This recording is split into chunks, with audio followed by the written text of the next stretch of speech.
Well, blessed Wednesday to you as we come with your daily encouragement. And just as a note, we are in the middle of a little storm going on outside, so you might hear some little interruptions. So I apologize for that, but kind of fits the mood of the book of Revelation, although we're at the end of it. And so we're seeing the New Jerusalem. And you're going to see some symbolism that goes back to Old Testament symbolism once again. And it's going to be a description, at least in figurative form, of what the new city will look like. And so we get to see the vision, speculate a little about what it means, but also look in hopefulness for the arrival of this new heaven and this new earth.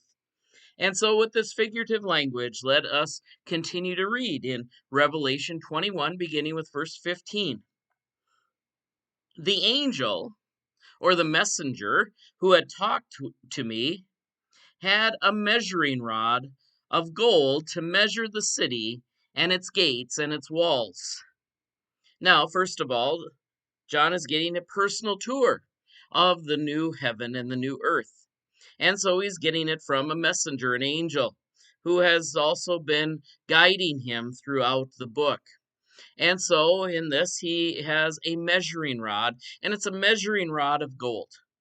Now, if you want to compare to other Bible books, and that's a good thing to help us in our interpretation, you'll find a measuring rod in the book of Ezekiel, the prophet Ezekiel measuring the New Jerusalem.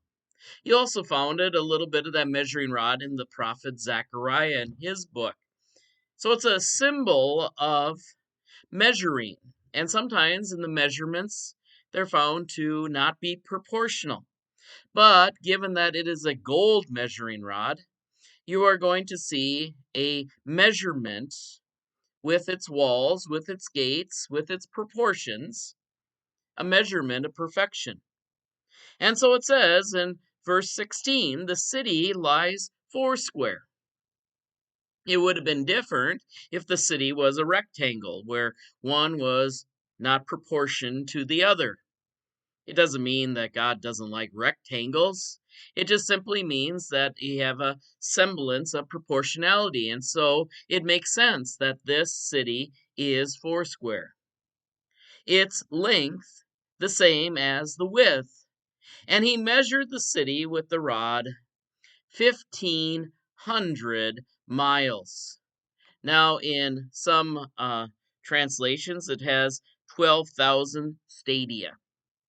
Now, the reason why it's important to look at the notes on that one is while it gives the proportion in our equivalency of 1,500 miles, the number, the symbolism of the numbers is more important. 12,000 stadia is based on the number 12. 12 being the number of tribes of Israel, 12 being the 12 apostles, another symbol of perfection. So you have to go back to the stadia reference to see its importance. If you're wanting to create the New Jerusalem, then you're going to want the miles reference. But I don't know of many, even the richest people, that have 15,000 or 1,500 miles to spare to build something of this proportionality. The city with the rod, 1,500 miles or 12 stadia, its length, its width, and its height are equal. So what's the symbolism here? We have proportional perfection. And you would expect that because we have arrived at not even the old Jerusalem, but at the new Jerusalem. We have not arrived at any other city. We've arrived at the perfect city. And so in the symbolism of this book, it is important to know that it will be proportional, foursquare, 12 stadia. The number, its width, its height are equal. One big box. Of course, it will be much more beautiful than just a cube that you see or can make on the computer. It is about not its ornamentation, but its proportionality. He also, in verse 17, its wall 144 cubits. And this time it's in the old measurements, and then the translation has 75 yards.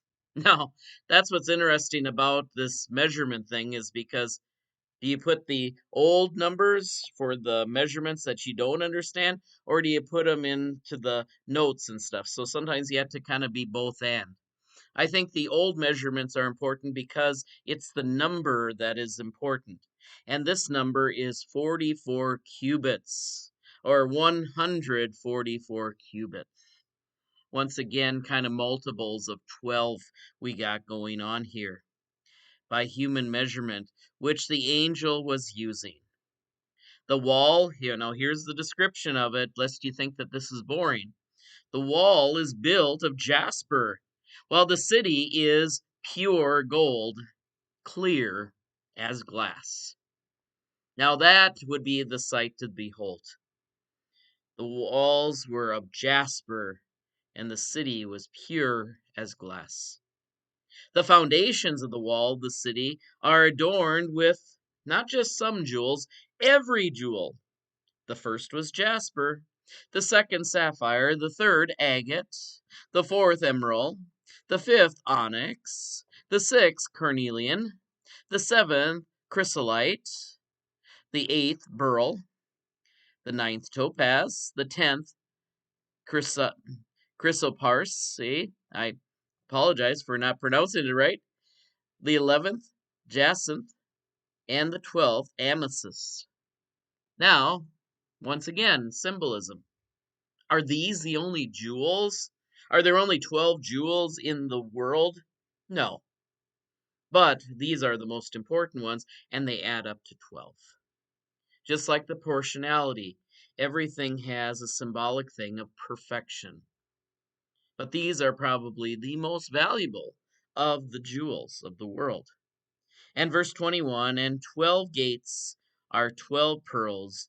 Each of the gates is a single pearl, and the street of the city is pure gold, transparent as glass. So once again, we have a visual symbolism of what the New Jerusalem will look like. I cannot, even as I say symbolically, know what it will look like, neither can you, even with this proportionality. If we are such a literalist, we would miss the point. The point of it is that it is an amazing city that will be perfect beyond any measurement of perfection. While it is stated in human measurements, the perfection will be beyond our understanding, but yet something to look forward to. And so that's what you need to just kind of be content with. This is the way it's described. This is the only way it can be described, with words that are more symbolic than actual descriptions. Sometimes, if we had actual descriptions, we'd probably be bored with it. I know I have instructions for many different objects, and they're important for their clarity in order to put the things together right. The main point is the object that we're putting together, not the instructions about it. And the same point is here. They are not of the way that we would be able to make a replica of it. Like, let's say if we want to make a replica of this, like there is of the Ark in Kentucky. That's not the point of it. The point of it is to know that God's perfection is working out and has finally come to completion. And so we can rejoice in it. God bless you today. We trust that these continue to be words of encouragement. Take care. God bless. We'll see you tomorrow.